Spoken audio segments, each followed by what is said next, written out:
Ladies and gentlemen, brothers and sisters, listen carefully. God does not play with purpose. He does not design anything without function. If you are breathing, there is something inside you that creation is waiting to see. And when God begins to prepare a vessel for something significant, He does it with intentional signs.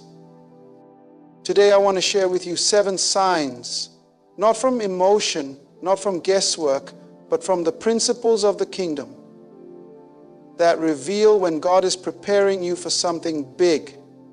These are not just events, they are divine signals. When God has marked you for something significant, He doesn't begin by placing you on a platform. He begins by pulling you into a place of separation. Isolation is often misunderstood. It feels like abandonment. It feels like you're being overlooked, rejected, or forgotten. But in the kingdom of God, isolation is not a sign of rejection. It is a sign of divine selection. When God pulls you away, it's not to punish you, it's to pour into you. He removes you from the crowd so that you can hear Him without interference. Throughout Scripture, every man or woman God used powerfully went through a season of isolation. It was not a break, it was a setup. Before David ever sat on a throne, he was isolated in the field. Long before he faced Goliath, he was battling lions and bears in private, where no one applauded him, no one celebrated him, and no one saw him. But God saw. God was watching how he handled solitude, because public elevation requires private preparation. Isolation became the environment where David learned to worship, where he learned warfare, and where he developed the heart of a king. Look at Moses. He was raised in Pharaoh's palace with the best education Egypt could offer. He had power, privilege, and position, but all of that meant nothing to God. Before Moses could lead Israel out of Egypt, God had to lead Moses out of Egypt, out of its influence, its mindset, and its systems.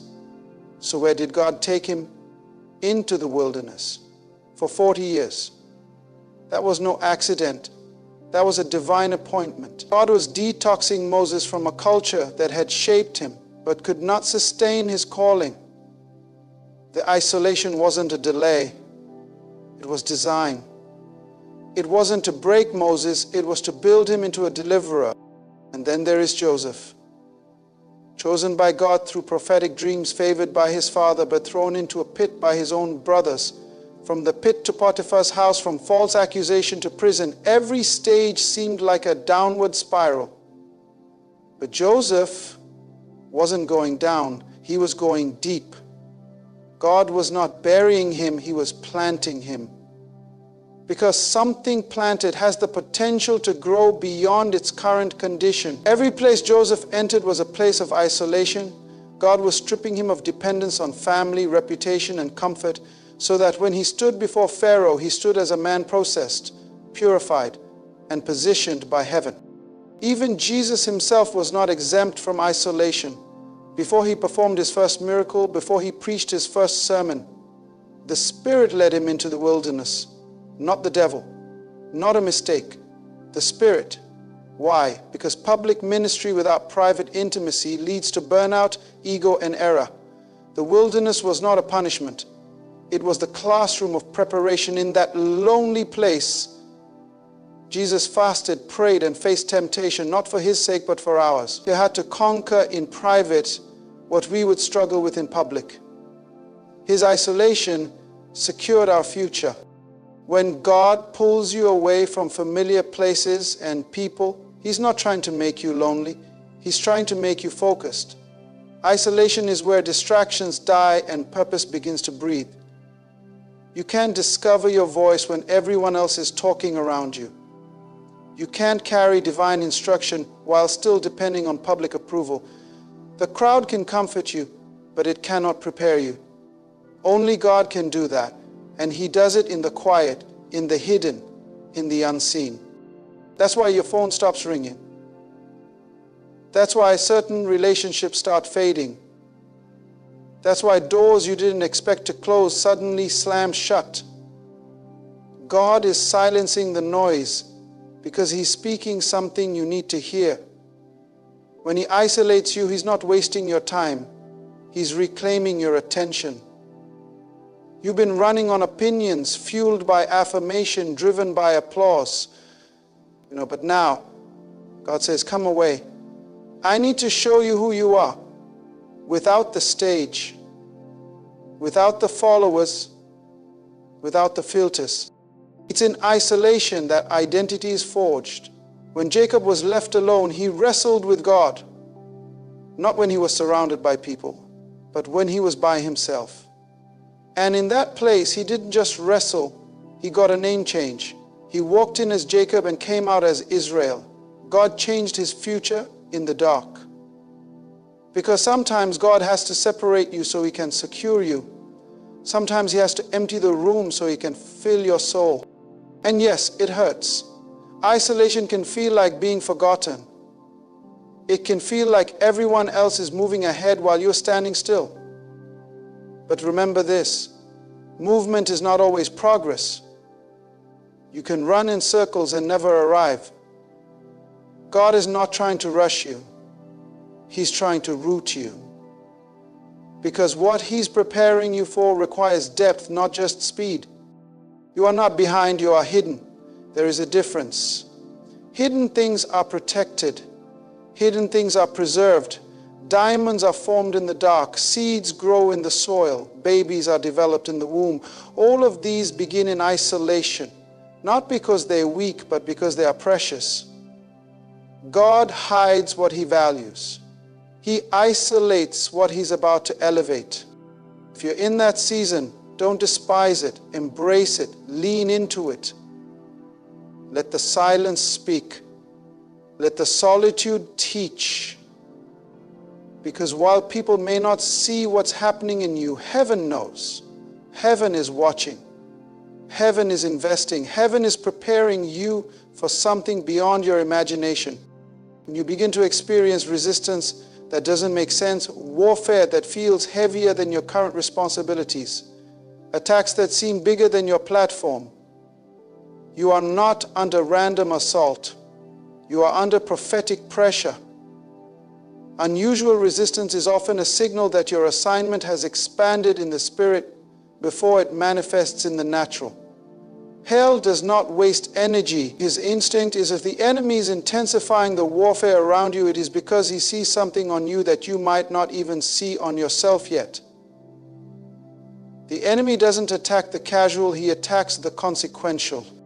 The moment you step into alignment with destiny, warfare increases. That is not superstition, it's kingdom reality. We see it clearly throughout the biblical narrative. When Moses was born, Pharaoh suddenly ordered the killing of Hebrew boys. Why? Because purpose had just entered the earth.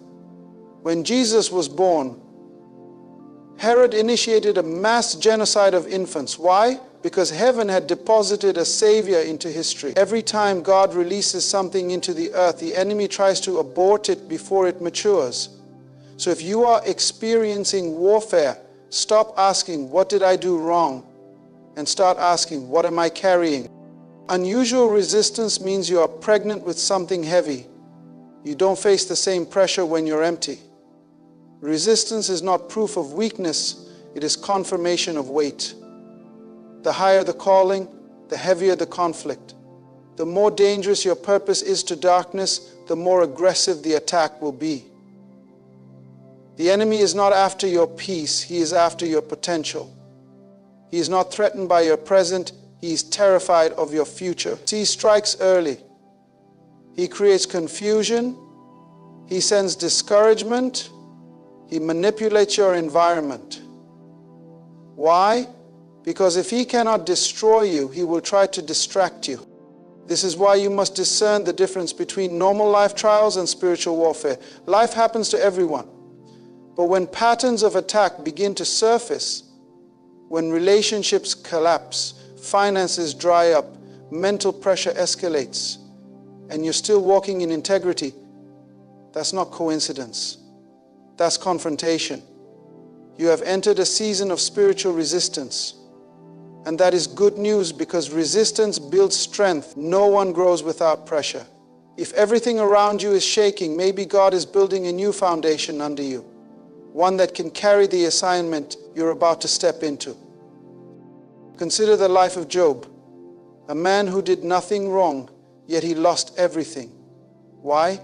Because he was being tested on a level that matched his assignment. God trusted Job with pain because he also trusted Job with purpose. The enemy thought Job would curse God if things got hard, but Job didn't just survive, he was restored. And that restoration wasn't a return to normal, it was an elevation. Double what he lost. That's what happens when you endure warfare with the right posture. God does not allow pain unless there is a promotion attached to it. Let's also look at Jesus in the Garden of Gethsemane. The greatest spiritual resistance of his earthly life didn't come during his miracles. It came right before the cross. He was not being mocked or beaten yet, but in the spirit, the pressure was unbearable. He said, "My soul is overwhelmed with sorrow to the point of death." He was sweating blood. Why? Because he was about to fulfill the ultimate assignment. And before manifestation, there is always pressure. Before resurrection, there is always crucifixion. The warfare before the promise is always more intense than the celebration after the promise. So if your warfare has increased, do not collapse. Do not retreat. Do not question your value. You don't throw stones at empty trees. The enemy is pressing you because there's oil in you. You are a threat, but the presence of warfare is also the presence of God's confidence in you. He knows you are equipped. He knows what He placed inside of you. And if you can survive this resistance, you will walk into a level of influence, wisdom, and authority that matches your warfare. The resistance you feel is not just about you. It's about the people connected to your obedience. It's about the generation that will rise because you didn't give up. Your warfare is generational. Your resistance is historic. The enemy is not just fighting what you're doing, he's fighting what you're becoming. Because your future self is dangerous. Your healed self is powerful. Your anointed self is unstoppable. Understand this. Warfare doesn't mean you're defeated. It means you're on the front lines. It means you're progressing. The enemy fights what moves. If you're not being challenged, you might not be charging forward. But when you're moving toward destiny, you feel the pressure. And that pressure is a prophecy. It is heaven's announcement that something is shifting. That's why you've been misunderstood lately. That's why you've been under mental attack. That's why doors that made sense suddenly shut. That's why your sleep is disturbed and your joy feels like it's under siege. It's not just stress, it's a signal. You're in a spiritual war zone because you've stepped into a spiritual upgrade. You're not going backward, you're breaking through. You're not being punished, you're being promoted under pressure. The attack is not your identity, it's your indication. It means the enemy is nervous. And when hell gets nervous, heaven gets louder. When God begins to strip away what's familiar, it often feels like life is falling apart. The people you depended on distance themselves. The systems you trusted fail. The routines that gave you comfort are suddenly interrupted. Everything that used to make you feel stable begins to shift. But this is not chaos, it's construction. God is not trying to destroy your life. He's removing your crutches, because as long as you lean on what's comfortable, you will never step into what's possible. Familiarity is one of the greatest enemies of faith. It's not always sin that keeps us stuck. It's safety. You can be so familiar with a rhythm, a relationship, a routine, that you no longer depend on God, you depend on predictability. But the life of faith is never predictable. It is disruptive. It calls you out of boats, out of comfort zones, out of Egypt. That's why when God begins to elevate you, the first thing He often does is strip away the things you've come to rely on more than it feels like loss, but it's actually leadership. He's leading you away from the shore because your destiny requires deeper waters. Take Abraham, for example. God's promise to make him a father of nations did not begin with blessing. It began with a call to leave. Leave your country, your people, and your father's household. In other words, leave everything that shaped your identity up to this point. That command was not random, it was necessary. God could not build a new legacy on top of an old mindset. Abraham had to be stripped of the familiar so that he could walk by faith, not by sight. And faith does not begin until sight ends. As long as you can see your way, you don't need to trust God's way. This is why the stripping hurts so much. You're not just losing what you love, you're losing what you leaned on.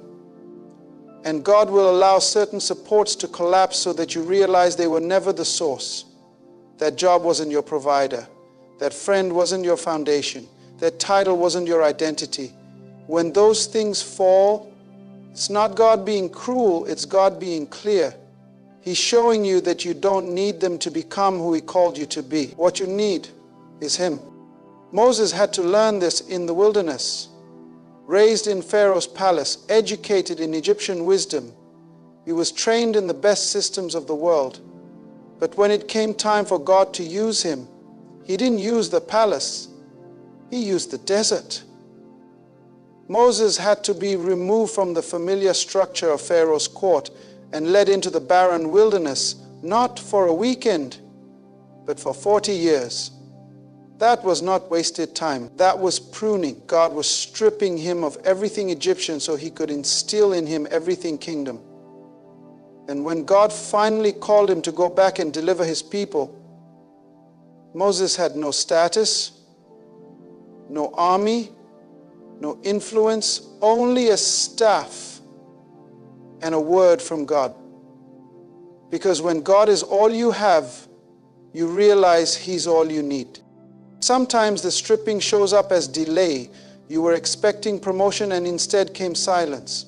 You prayed for increase and instead came isolation.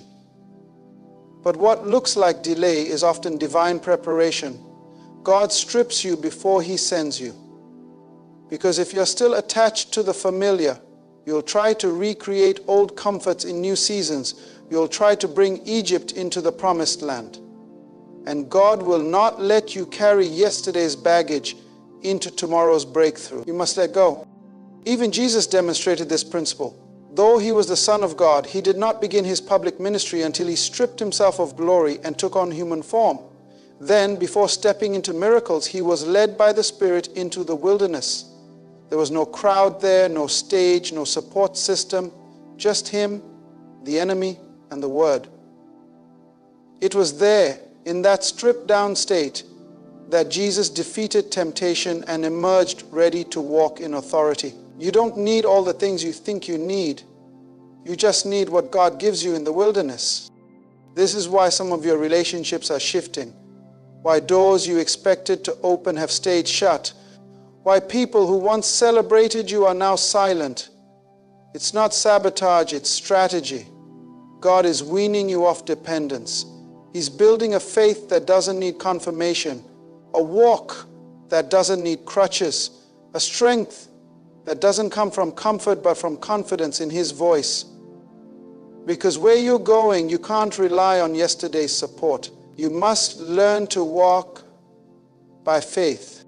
And make no mistake, faith is not always loud. Sometimes it looks like stepping forward while still scared.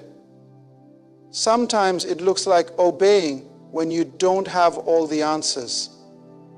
It looks like moving even when you can't see the whole map. And that kind of faith doesn't grow in the familiar.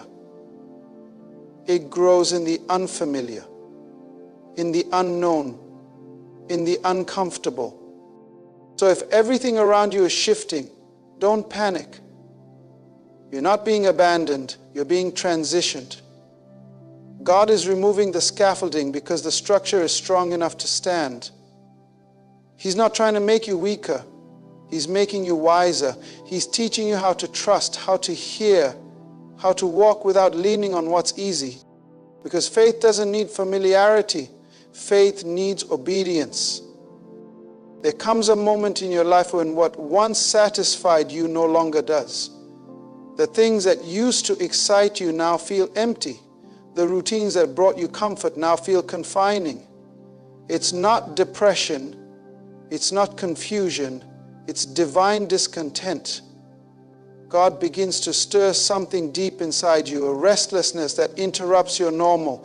That unease, that holy frustration is not the enemy, it's God awakening you. When your soul starts to feel too big for your surroundings, it's a sign you've outgrown your current season. This burning desire for more isn't about ambition or greed. It's about alignment. It's a signal that heaven is calling you into something greater. You can't explain it, but you feel it. There's a pull in your spirit, a divine itch, a knowing that you were made for more than what you're currently experiencing. That is not arrogance, it's awareness. You're not dissatisfied because you're ungrateful. You're dissatisfied because you've matured. What once fit now feels tight. What once filled you now feels shallow. And when that happens, it's time to pay attention. God often speaks through restlessness before He speaks through revelation. Before you get the details, you get the discomfort. That's how He moves you. He makes you uncomfortable in places you were once comfortable. That job, that relationship, that environment, it's not bad, it's just no longer your assignment. When God is getting ready to shift you, He doesn't always start by speaking externally. He stirs you internally. The hunger increases, the peace lifts, the passion returns. And it doesn't make sense to those around you, because on the outside, everything looks fine. But on the inside, you know there's more. Look at Elisha. He was plowing in a field, doing ordinary work, when Elijah walked by and threw his cloak on him. Nothing magical happened outwardly, but something divine happened inwardly. That moment unlocked a hunger in Elijah that made him burn his plow and leave his past behind. He didn't even ask for the full plan. He just knew something had shifted. That's what happens when God marks you for more.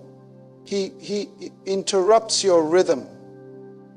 He places a divine dissatisfaction in your spirit that makes you uncomfortable with comfort. Or think about Peter, fishing all night, catching nothing. He wasn't lazy. He was faithful. But faithfulness in the wrong place leads to frustration. Then Jesus steps into his boat and redirects him. Cast your net on the other side. Same boat, same sea, but different instruction. The difference wasn't in the environment, it was in the obedience. And after the miracle, Peter doesn't even care about the fish. He leaves everything and follows Jesus. Because once you taste divine purpose, you can't go back to empty routine.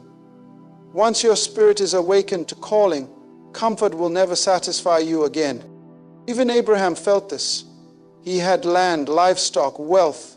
He wasn't in crisis, he was in success. But success without purpose still leaves you empty. God called him out from everything familiar, not because what he had was bad, but because what was coming was better. When you feel that burning for more, you're being invited into the unknown. And that's the place where faith thrives. God is not just calling you to do more, He's calling you to become more. That hunger you feel is heaven's invitation. Don't ignore it, don't medicate it, don't suppress it. That's the problem. We often try to numb what God is trying to ignite. We stay busy. We entertain ourselves. We cling to old roles. But the longer you fight the shift, the more frustrated you become. Because the restlessness doesn't go away, it intensifies. Why? Because your destiny is too heavy to settle for what's easy. The weight of your calling will not allow you to get comfortable in a season that's expired. You may not know the next step yet. That's okay. The fire doesn't come with full instructions. It comes to wake you up, to shake you, to prepare you. It's the fire that pushes you to pray again, dream again, seek again. It's the fire that won't let you stay silent when you're called to speak. It's the fire that makes you leave the boat while others stay seated. It's not logic, it's leading. Not impulse, it's instruction. Jeremiah said it best. It's like fire shut up in my bones. He tried to stay quiet. He tried to play it safe, but the word of the Lord was too strong inside him. That's what this restlessness is. A divine alarm, a spiritual stirring, not to destroy you, but to direct you. God is saying, you've stayed here long enough. It's time to move. It's time to shift. It's time to walk into what I've been preparing you for. And you may not feel qualified. You may not feel ready, but hunger is proof you're being summoned. Hunger is the confirmation that fire is not in everyone. Not everyone feels it. Not everyone will understand it. But you do. And that means you've been chosen to carry more, to lead more, to become more.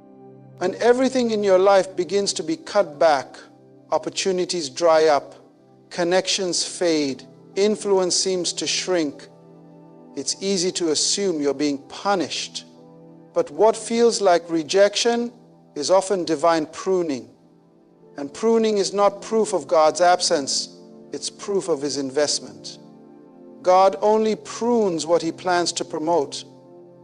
If he's cutting something away, it means there's fruit in you worth protecting. Heaven does not prune the dead.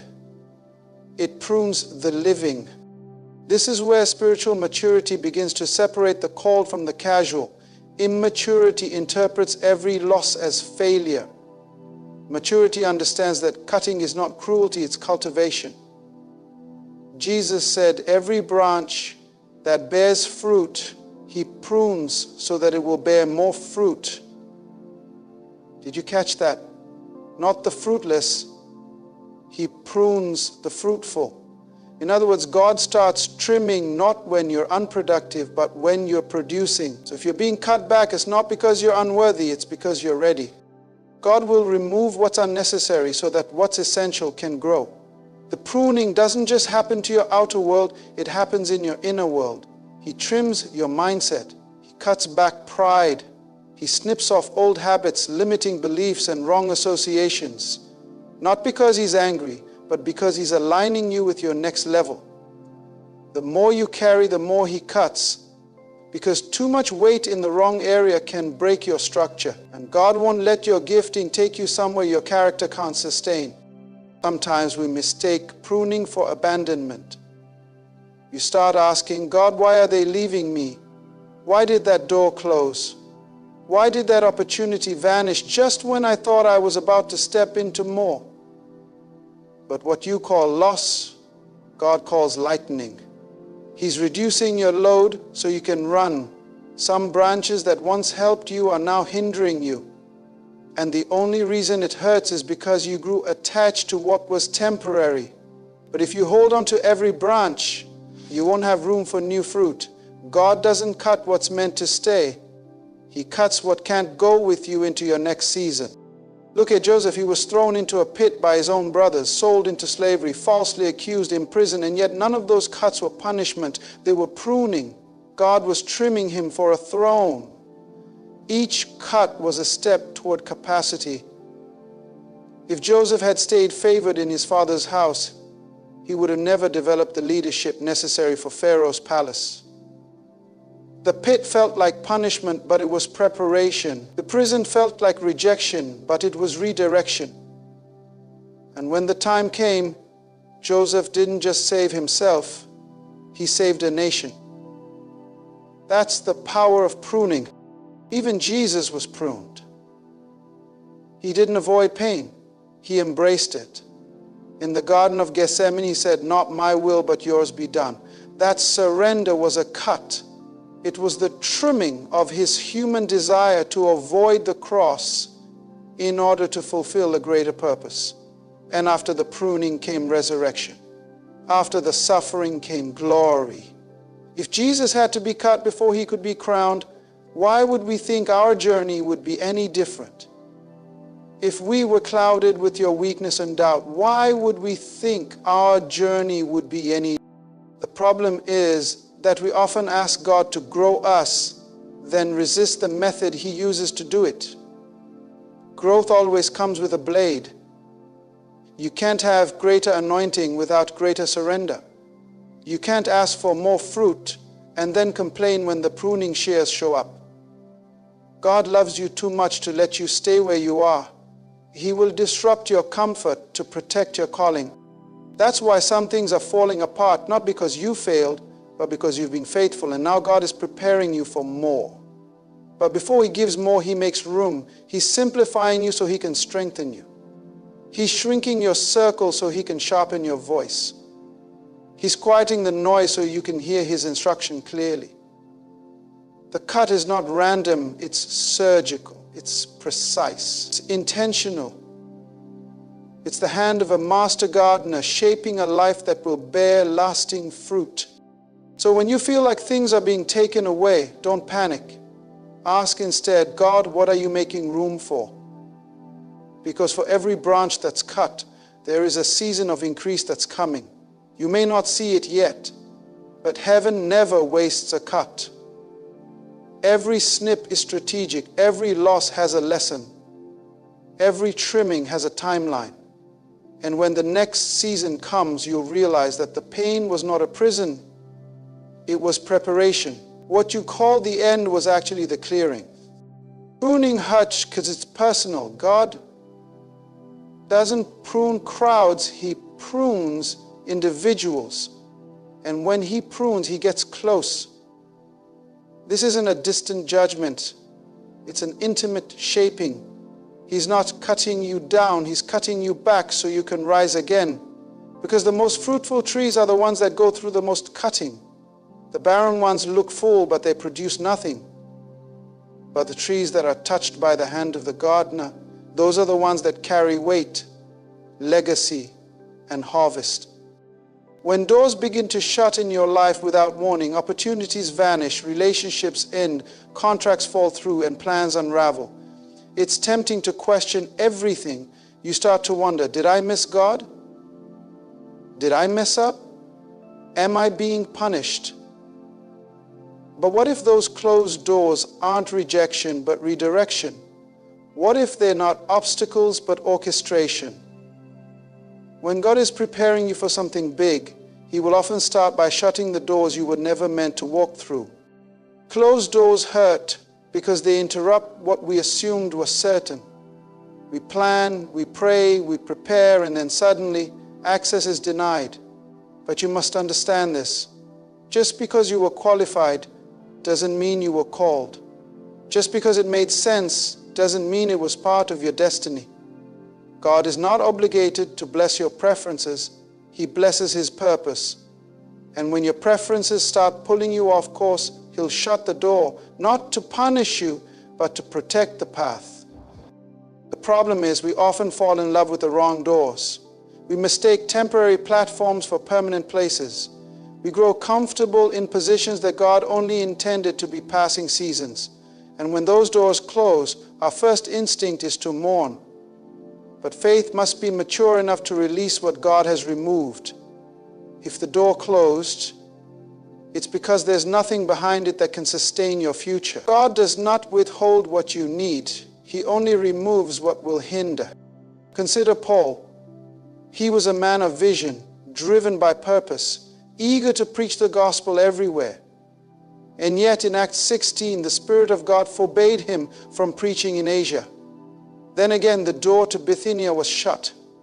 It wasn't until both doors were locked that Paul received the vision of the man from Macedonia. The shutdowns led to the setup. The closed doors weren't blockades, they were guidance. Because when God closes one door, He often does it to reroute you to the one He already opened. Closed doors are God's version of GPS recalibration.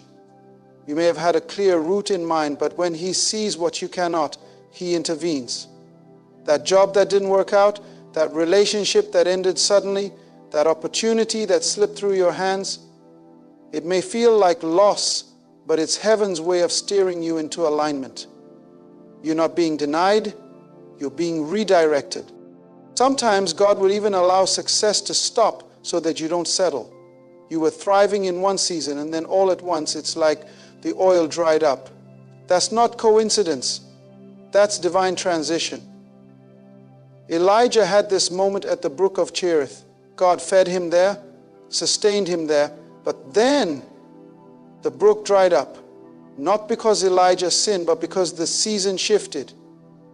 The same God who sent him there was now calling him forward. When the brook dries up, don't curse it. Consult God. Because the drying brook is a signal, not a punishment.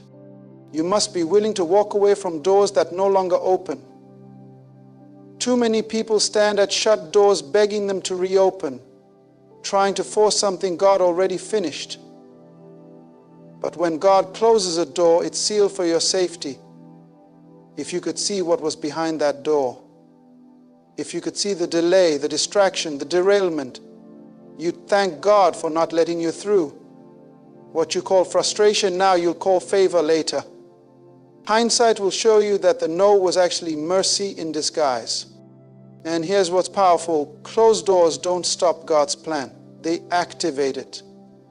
He doesn't need open doors to fulfill His will. He creates doors where there were none. He parts seas. He sends ravens. He opens prison gates without keys. So don't limit your future to human access points. If man shut the door, God can still make a way. And if God shut the door, no man can reopen it. His authority is final. This is why discernment is critical. You must learn to distinguish between a door closed by the enemy and one closed by the hand of God. One is an attack, but the other is alignment. One is meant to stop you, the other is meant to save you.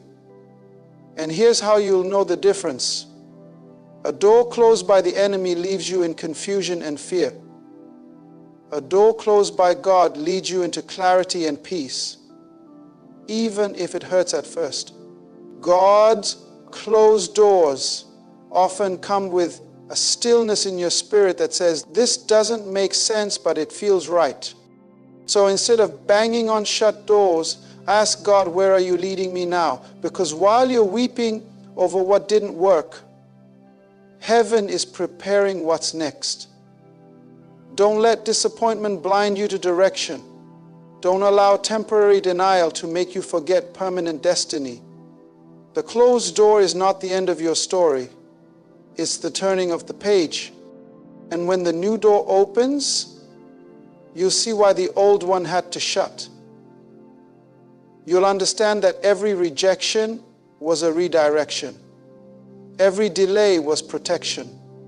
Every locked door was grace in disguise. What seemed like a setback was actually a setup. And you walk through the next door, not confused, not bitter, but full of confidence, knowing that the one who opens and closes doors is guiding every step. There comes a point in your journey with God when things begin to align in a way you can't explain. People start offering help you didn't ask for.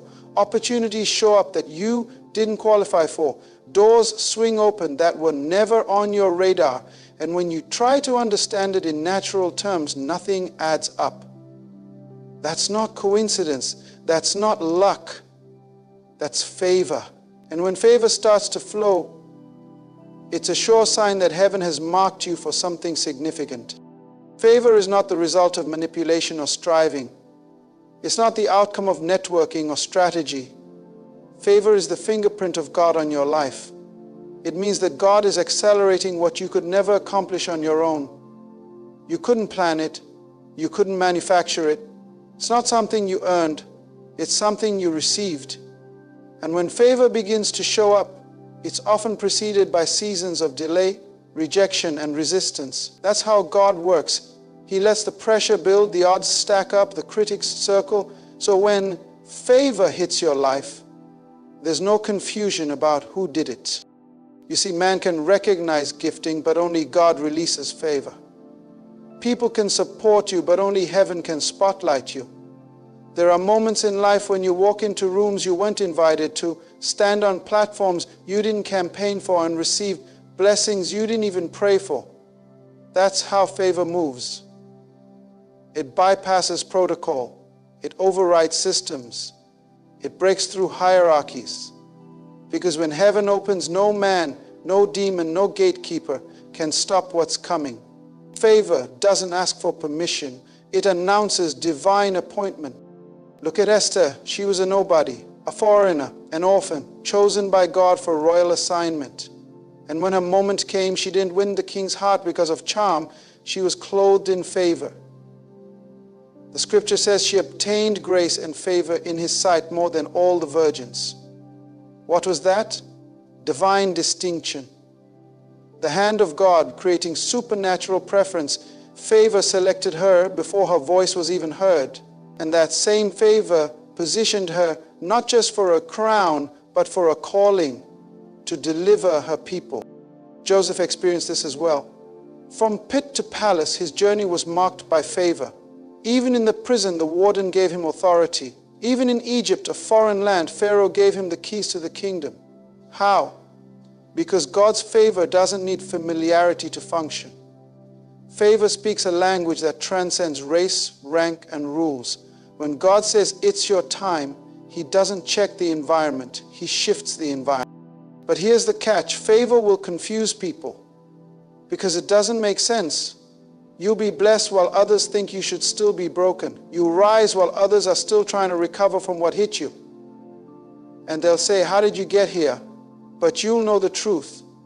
It wasn't your resume. It wasn't your connections. It wasn't your charisma. It was the hand of God. Favor will make people wonder, why them? But what they don't see is the price you paid in private before the promotion came in public. Because favor doesn't always show up at the start. Often it comes after the breaking, after the testing, after the isolation. And when it shows up, it doesn't restore you to where you were. It launches you to where you never dreamed. David was tending sheep in the field when favor found him. No crown, no ambition, just obedience. But when heaven declared, anoint him, no brother, no system, no tradition could block what was already decreed. That's what happens when favor breaks out over your life. The things that used to take years begin to happen in moments. The things you used to chase start chasing you. And people will try to figure out your formula. They'll say, show me your steps. But the truth is there is no formula for favor. It's not about your steps. It's about your surrender. Favor flows where there is alignment. And alignment comes from intimacy with God. The more submitted you are, the more favor you carry. Not because you're perfect, but because you're positioned. Favor isn't about being flawless, it's about being faithful. Faithful in obscurity, faithful in silence, faithful when no one's watching. Because when you honor God in private, He will honor you in public. And when favor falls, it will confirm what God whispered to you in secret. It will validate the tears you cried in silence. It will fulfill the word He gave you in the wilderness. So don't be surprised when favor starts to locate you. Don't question it. Don't apologize for it. Walk in it. Steward it. Protect it. Because it's not about your status. It's about your stewardship. Favor is heaven's endorsement for an earthly assignment. It's not just for you.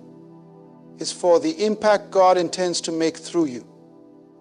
So when unexplainable favor begins to show up, know that you're standing on the edge of something big, something eternal, something that eyes have not seen and ears have not heard. Listen to me carefully. God never starts something unless He has already finished it. The reason you're feeling the shaking, the pressure, the stretching, and the divine disruptions is because there is something on the inside of you that is already completed in the mind of God. Your life is not an experiment. It is a manifestation of a predetermined intention. You were born for a purpose, and everything that's been happening in your life, every delay, every closed door, every lonely night, every battle, every loss, every breakthrough is not random. It's preparation. You are not being punished. You are being positioned. You are not being rejected. You are being refined. God is not ignoring you. He is investing in you. And when the time is right, what is already done in heaven will begin to manifest on earth. Because purpose is not something you decide. It is something you discover. You don't choose your calling chooses you. So don't misinterpret the season. Don't allow temporary discomfort to distract you from eternal design. God is too wise to waste your pain and too intentional to leave you wandering. If He's stripping you, it's because He's strengthening you. If He's delaying you, it's because He's developing you. If He's isolating you, it's because He's incubating something in you that must be born in the right time and place. And when that moment comes, when God reveals what He has been working in secret, no man, no system, no force of hell will be able to stop what He has ordained. So rise up, embrace the process, yield to the pruning, trust the closed doors, recognize the favor, because you are not just going through, you are going forward. You are not just enduring, you are evolving. God is preparing you for something big, not to impress people, but to fulfill purpose.